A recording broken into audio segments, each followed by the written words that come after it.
আসসালামু আলাইকুম। ১২ তারিখের থেকে সকাল থেকে নির্বাচনে ভোট হবে। বিকেল পর্যন্ত চলবে। অন্যান্য বারের চেয়ে একটু বেশি সময় ধরেই চলবে, কারণ দুটো ভোট। এবং তারপর কাল রাতেই ফলাফল ঘোষণা করার কথা, কিন্তু সম্ভবত তারা করতে পারবে না। আরও একদিন বাড়তি সময় লাগবে বলে মনে করা হচ্ছে। কারণ এর মধ্যে আপনারা জানেন যে প্রধান উপদেষ্টা প্রেস সেক্রেটারি বলেছেন যে মানে নির্বাচনের ফলাফল ঘোষণা করতে এবার একটু সময় লাগতে পারে। এই যে সময় লাগতে পারে বলে উনি বলেছেন, যেটা নাকি নির্বাচন কমিশনের বলার কথা ছিল, কিন্তু দায়িত্ব নিয়ে উনি নিজেই বলে দিয়েছেন। উনি এরকম প্রায় করেন, আগেও করেছেন বহুবার, যেগুলো নিয়ে বিতর্ক হয়েছে, বাট উনি ড্যাম কেয়ার, উনিগুলো পাত্তা দেন না। ওনার যা ইচ্ছা উনি বলে দেন। তো উনি বলেছেন, যেহেতু সেটা নিয়ে মানুষের মধ্যে আমার ধারণা একটা আতঙ্ক তৈরি হয়েছে যে নির্বাচনের সঠিক ফলটা কি আমরা পাবো, তা না হলে আগে ভাগেই সরকারের লোক কেন বলছে যে নির্বাচনের ফল প্রকাশে বাড়তি সময় লাগতে পারে। এই সন্দেহ তো থাকছে। তারপরেও যেটা বেসিক পয়েন্ট, সেটা হলো যে এই নির্বাচনের ফল প্রকাশের পর কোনো ধরনের দাঙ্গা হাঙ্গামা, কোনো ধরনের মারামারি সন্ত্রাস, অথবা যেটাকে বলা হয় রক্তগঙ্গা কি বয়ে যাবে, এই প্রশ্নগুলি কিন্তু থাকছে। এই প্রশ্নগুলি নিয়ে আমি আজকের আলোচনা শেষ দিকে একটু আলোচনা করব।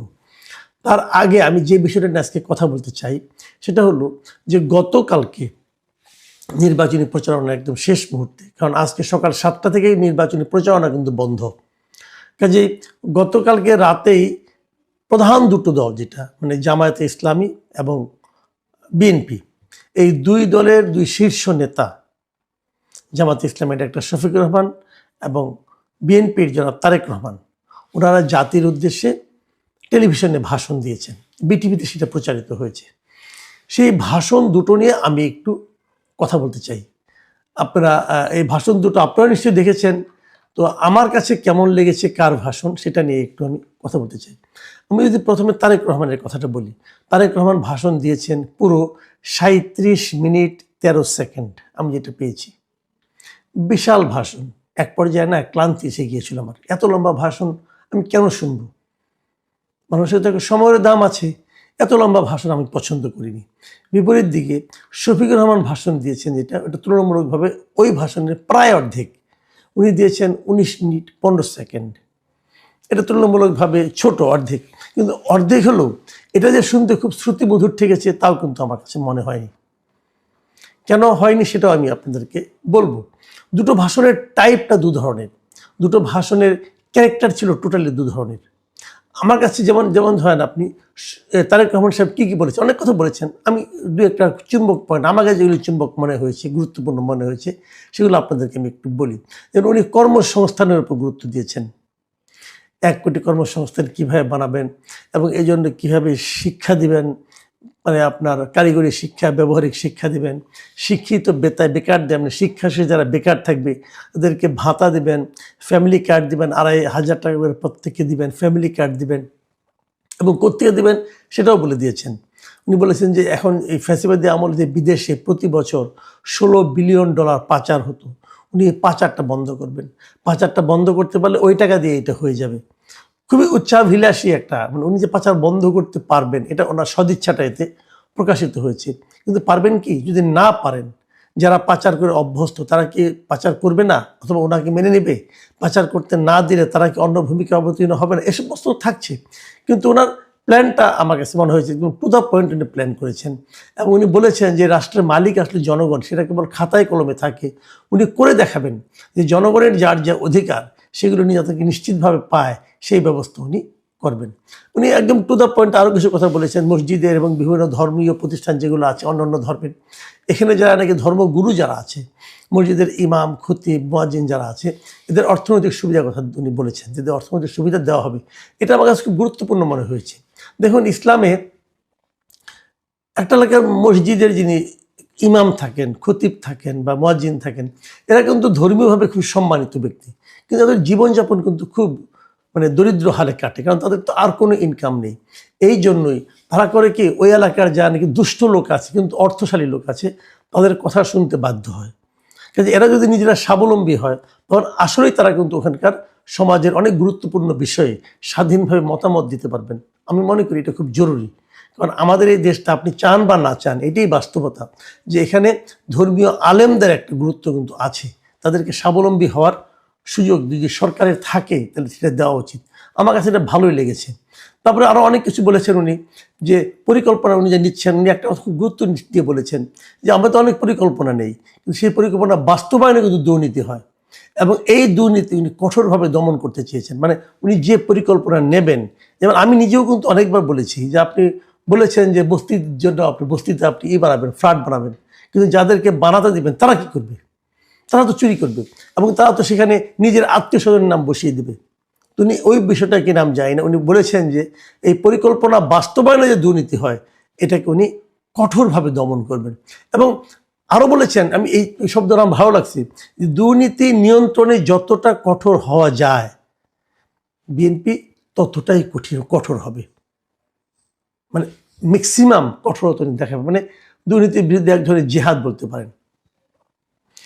আরেকটা কথা বলেছেন, আমি বেশি লম্বা করবো না, বুঝতেই পারছেন প্রায় লম্বা তো ভাষণ, হ্যাঁ, আধা ঘন্টার বেশি সময় ভাষণ বললে তো অনেক কথাই বলা যায়। যে কথাটা বলেছেন আরেকটা, সেটা আমি বলি, সেটা হলো যে এই 12 তারিখে আপনারা বিএনপিকে ভোট দিবেন, 13 তারিখ থেকে বিএনপির এমপিরা আপনাদের দায়িত্ব নেবেন, এবং এই দায়িত্বটা তারা ঠিক মতো পালন করছে কিনা সেটা দেখার দায়িত্ব আমি নিচ্ছি, মানে আমি তারেক রহমান নিচ্ছি। মানে মূলত যেটা বোঝা গেল যে উনি সামগ্রিকভাবেই পুরো জাতির দায়িত্বটা উনি নিজের কাঁধে নিতে চান, এবং নেওয়ার কথা ওনার ইচ্ছা আছে। আমার কাছে ভালো লেগেছে, একজন নেতার এরকম বক্তব্য হওয়া উচিত। আমি যদি এর বিপরীতে ডক্টর শফিকুর রহমানের বক্তব্যটা 19 মিনিট 15 সেকেন্ডের বক্তব্যটা দেখি, আলোচনা করি, তাহলে আমরা কি পাই? জামাত নেতা ডক্টর শফিকুর রহমান উনি প্রথম থেকে যে কথাটা বলেছেন যে এই দেশটা ওনারা তরুণদের হাতে তুলে দিতে চান, তরুণরাই এই দেশের কাণ্ডারি হবে, তরুণরাই হাল ধরবে, তরুণরাই সবাইকে মিলে ঐক্যের বাংলাদেশ গড়বে। খুবই ইন্টারেস্টিং কথা। উনি এই সঙ্গে এই কথাও বলেছেন যে পরিবারতন্ত্রের উনি অবসান ঘটাতে চান, মানে পরিবারের পরিচয়ে কেউ ক্ষমতা দখল করবে এটা ওনারা চান না। বোঝা গেছে এই আলোচনাটা, সরাসরি আক্রমণটা তারেক রহমানের প্রতি উনি দিয়েছেন। লুটপাটের অবসানের কথা বলেছেন। তারপরে উনি প্রমাণ হিসেবে বলেছেন যে জামাতই পারবে, কারণ জামাতের অতীতে যারা মন্ত্রী ছিল, এমপি ছিল, তারা লুটপাট করেনি, তাদের বিরুদ্ধে দুর্নীতির কোনো অভিযোগ আসেনি, এগুলো উনি উল্লেখ করেছেন। এবং উনি বলেছেন যে নারীকে মূল্যায়ন করা হবে, নারীকে নিরাপত্তা দেওয়া হবে, কেউ যেন ভয়ের সংস্কৃতির মধ্যে বসবাস না করে সেটা দেখানো হবে। এবং উনি 3টা ক্ষেত্রের কথা বলেছেন যে দেশের উন্নতি করতে হলে এই 3টা ক্ষেত্রে উন্নতি করতে হবে, এবং এই 3টা ক্ষেত্রে কী করতে হবে? শিক্ষায় সংস্কার আনতে হবে, বিচার বিভাগ আমূল ঢেলে সাজাতে হবে, এবং অর্থনীতির সংস্কার করতে হবে। এই 3টাকে উনি মেইন টার্গেট হিসেবে বলতে চেয়েছেন। তো প্রবাসীদের নিয়ে কথা বলেছেন। তারপরে আপনি বলেছেন যে আমাদের পরিবর্তনে একটা মহা সুযোগ এসেছে, আমরা যেন এই সুযোগটা হেলাই না হারাই, এবং বারবার উনি কিন্তু তরুণদের হাতে ক্ষমতা দিতে চেয়েছেন।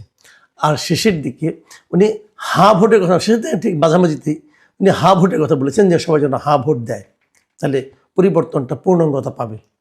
এগুলি ভালো। আমরা দুটো জিনিস খেয়াল করেছি, এখানে আমি বিশ্লেষণটা করি।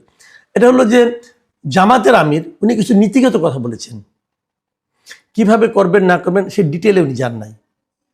আর বিএনপি নেতা, ওনার কাছে মনে হচ্ছে উনি খুব ডিটেলে গিয়েছেন।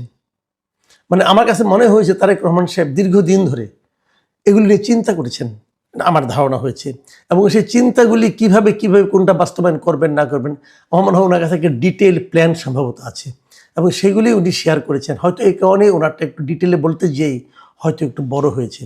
আমার আরেকটা জিনিস মনে হয়েছে, আমি গত কয়েকদিন ধরে একটা জিনিস লক্ষ্য করছিলাম সোশ্যাল মিডিয়াতে, মিস্টার পিনাকি ভট্টাচার্য, যিনি ফ্রান্স থেকে বলেন, লোকটা জাতে হিন্দু ব্রাহ্মণ, কিন্তু উনি কিন্তু অনবরত আমার কাছে মনে হয়েছে গত কয়েকদিন ধরে উনি জামাতের পিআরও হিসেবে কাজ করছেন। জামাতকে কীভাবে ক্ষমতায় নেওয়া যায় এই সংক্রান্ত নানা ধরনের প্ল্যান উনি দিচ্ছেন, তারেক রহমানের নানা ধরনের ভুল উনি ধরছেন, বিএনপি কেন কোনো কাজের না এটা উনি বারবার করে বলছেন। এবং আমি খুব বিস্ময়ের সঙ্গে লক্ষ্য করছি যে সোশ্যাল মিডিয়ায় জামাত এত স্ট্রং হওয়া সত্ত্বেও ওনার কিন্তু ভিউ প্রতিদিন আগের চেয়ে অল্প অল্প করে কমছে।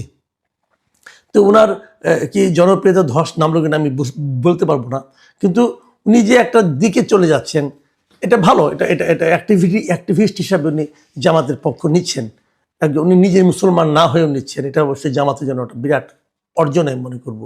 কিন্তু উনি একটা কথা বারবার বলছেন যে একজন রাষ্ট্রনায়কের দায়িত্ব হলো ডিটেলে যাওয়া নয়, বরং নীতিগত দিকগুলি বলা, এবং ওনার এই প্রতিফলনটা আমি শফিকুর রহমানের বক্তব্যের মধ্যে পেলাম, যে উনি নীতিগত দিকগুলো বলেছেন, কিন্তু উনি কোনো প্ল্যানের কথা বলেন নাই। প্ল্যান না, মানে একটা নীতি নৈতিকতার ব্যাপারটা, আপনার একটা আপনার এই কীভাবে পলিসিটার কথা বলেছেন, প্ল্যান নয় পলিসি। তো এইভাবে উনিও কিন্তু এটাই বলেন যে নেতার দায়িত্ব হবে পলিসি দেওয়া, প্ল্যান দেওয়া না। আর প্ল্যান দেবে হলো এক্সিকিউটিভ যিনি থাকবেন তারা। তো যাই হোক, আমি সেটার প্রতিফলন কিন্তু আমি শফিকুর রহমানের মানে বক্তব্যে পেলাম, এবং আমি ওনার বক্তব্য শুনতে শুনতে আমার মনে একবার মানে প্রশ্ন জাগলো যে by any chance Pinaki Bhattacharya ড্রাফটটা করে দেননি তো? আমি জানি না, আমি বলতে পারবো না, কিন্তু কেন মনে হলো আমি জানি না, হয়তো আমার মনের ভুল হতে পারে, আমি জানি না, কিন্তু আমার কাছে এরকম মনে হয়েছে। আর তারেক রহমানের বক্তব্য শুনে যেটা মনে হয়েছে, উনি দেশটা নিয়ে অনেক দিন ধরে আসলে ভাবছিলেন মনে হলো আমার কাছে, যখন বিদেশে ছিলেন ওনার কিছু প্ল্যান উনি বাস্তবায়ন করতে চান হয়তোবা, কিন্তু সেগুলো কতটুকু আমাদের দেশের প্রেক্ষিতে বাস্তবায়নযোগ্য, এটা নিয়ে হয়তো উনি বাস্তবায়ন করতে গেলে টের পাবেন। আমি যে কথাটা বলে শেষ করতে যে আলোচনা বড় হয়ে গেছে এমনিতেই, ছোট্ট একটা কথা যেটা আমি শুরুতেই বলেছিলাম, এই নির্বাচনের পর কি কোনো সংঘাত হতে পারে, কোনো বিরোধ দেখা দিতে পারে। আমি শুরু থেকেই বলছিলাম নির্বাচনটা শান্তিপূর্ণভাবে হবে, আমার কাছে মনে হয়েছে, কারণ যারা নাকি অশান্তি তৈরি করবে সেরকম কোনো সম্ভাবনা আমি দেখিনি। আমি বিভিন্ন সেক্টরগুলো বলেছি, বিএনপি চায় নির্বাচন হোক, জামাতও চায় নির্বাচন হোক, সরকারও চায় একটি নির্বাচন হোক, এমনকি আওয়ামী লীগও চায় একটি নির্বাচন হোক। কাজে এই নির্বাচনে বিরোধ তৈরি হবে কেন, সংঘাত কেন হবে, এগুলো আমার যুক্তি ছিল। আমার যুক্তি সবসময় ঠিক হবে তা তো আমি মনে করি না, আমিও তো মানুষ, তাই না? আমার সীমাবদ্ধতা আছে, জ্ঞানের সীমাবদ্ধতা আছে, চিন্তার সীমাবদ্ধতা আছে, যদি ভুল তো হতেই পারে। কিন্তু এখন আমার মনে হচ্ছে এই দুটো বক্তৃতা শোনার পর নির্বাচন পরবর্তী পরিস্থিতি নিয়ে আমি একটু উদ্বিগ্ন। কেন উদ্বিগ্ন সেটা বলি। আমি দুটো ভাষণের মধ্যে খুব আগ্রহ নিয়ে অপেক্ষা করছিলাম একটা শব্দ শোনার জন্য। সেই শব্দটা হলো, দুজন নেতাই বলবেন যে 12 তারিখে নির্বাচন হবে, জনগণ যে রায় দেবে আমরা সেটা মেনে নেব। মানে জনগণ যদি আমাদের বিরুদ্ধে রায় দেয় আমরা মেনে নেব। এই কথাটা আমি কোনো নেতার বক্তব্যে পেলাম না, অথচ গণতন্ত্রে কিন্তু এটাই মূল বক্তব্য। গণতন্ত্রের মূল বক্তব্য হলো আমি জনগণের মতামতকে শ্রদ্ধা করি, জনগণ যদি আমার বিরুদ্ধে মতামত দেয় তবুও আমি মেনে নেব। আমি ভাববো আমি যা করেছি তার জন্য এটাই আমার প্রাপ্য ছিল। কিন্তু এই বক্তব্যটা আমি এই দুই নেতার কারো কাছ থেকে পেলাম না। তার মানে হলো দুই নেতাই ভাবছেন যে আমাদের জয়টা সুনিশ্চিত, আমি জেতার জন্য নির্বাচন করছি। হ্যাঁ, জেতার জন্যই সবাই নির্বাচন করে, কিন্তু সবাই তো জেতে না। যে না যেতে তার মনোভাবটা কি হবে? সে কি বলবে আমার জেতার কথা ছিল, সূক্ষ্ম কারচুপি হয়েছে, স্থূল কারচুপি হয়েছে, এগুলো বলবে? এবং এটা কিন্তু আমরা শুনে শুনে আমাদের মনটাই খারাপ হয়ে গিয়েছিল। 91 সালে যেটাকে আমি মনে করি এদেশের ইতিহাসে সবচেয়ে ভালো নির্বাচন, সেই নির্বাচনের ফল হওয়ার পরেও কিন্তু শেখ হাসিনা বলেছিলেন সূক্ষ্ম কারচুপি হয়েছে। সে নির্বাচনে আওয়ামী লীগ যখন বিজয়ী হলো তখন আমি খালেদা জিয়ার পক্ষ থেকে বলতে শুনেছিলাম, ওনারা বলেছিলেন যে স্থূল কারচুপি হয়েছে। তো এগুলো বললে কি হয়, জনগণকে অপমান করা হয়। মানে জনগণ যে আসলে আপনার বিরুদ্ধে রায় দিতে পারে এটা আপনি মানতে চান না। এটা না মানার মাধ্যমে আপনি প্রমাণ করেন আপনি নিজেই গণতান্ত্রিক না। এবার কি হবে? এবার দুই নেতার কেউ তো বললেন না যে জনগণের রায় আমরা মেনে নেব। বলা উচিত ছিল। যখন তারা না বলেন তখন আমরা আতঙ্কিত হই। আমরা ভাবি নির্বাচনের পর যদি বিএনপি হেরে যায় কোনো কারণে, যদি দেখেন আপনি যেন ভোট বিপ্লব হয়েছে, যেটা আশা জামাত ইসলাম প্রায়ই করছেন, তাহলে বিএনপিকে সেই ফল মেনে নেবেন, নাকি বিএনপি আন্দোলন শুরু করবেন যে ইলেকশন ইঞ্জিনিয়ারিং হয়েছে তাই আমাদেরকে হারিয়ে দেওয়া হয়েছে? অথবা যদি জামাত হেরে যায়, জামাত কি সেই ফল মেনে নেবে, নাকি তারা বলবে যে নীরব ভোট আমাদের পক্ষে পড়েছিল, সেই ভোটগুলোকে চুরি করা হয়েছে? তাহলে তারা কি মানে আন্দোলন শুরু করবে, মারামারি শুরু করবে, ভোটের ফলাফলকে অগ্রাহ্য করা শুরু করবে? আমাদের ভয়টা এখানেই। গণতন্ত্র নিয়ে, ভোট নিয়ে এ ধরনের ভয় তো আমরা পেতে চাই না, এবং এই ধরনের ভয় যে পাওয়া মানে উচিত না তার কোনো সে ধরনের কোনো বাস্তবতাও কিন্তু নির্বাচন কমিশন কিন্তু অন্তর্বর্তীকালীন সরকারও তৈরি করতে পারেনি। কাজেই নির্বাচন নিয়ে আমাদের মনে যে অনিশ্চয়তা, আমাদের মনে যে ভীতি, সেটা কিন্তু থেকেই যাচ্ছে। তারপর একদিন পরে দেখি কি হয়। আপনারা সবাই ভালো থাকবেন। আল্লাহ হাফিজ।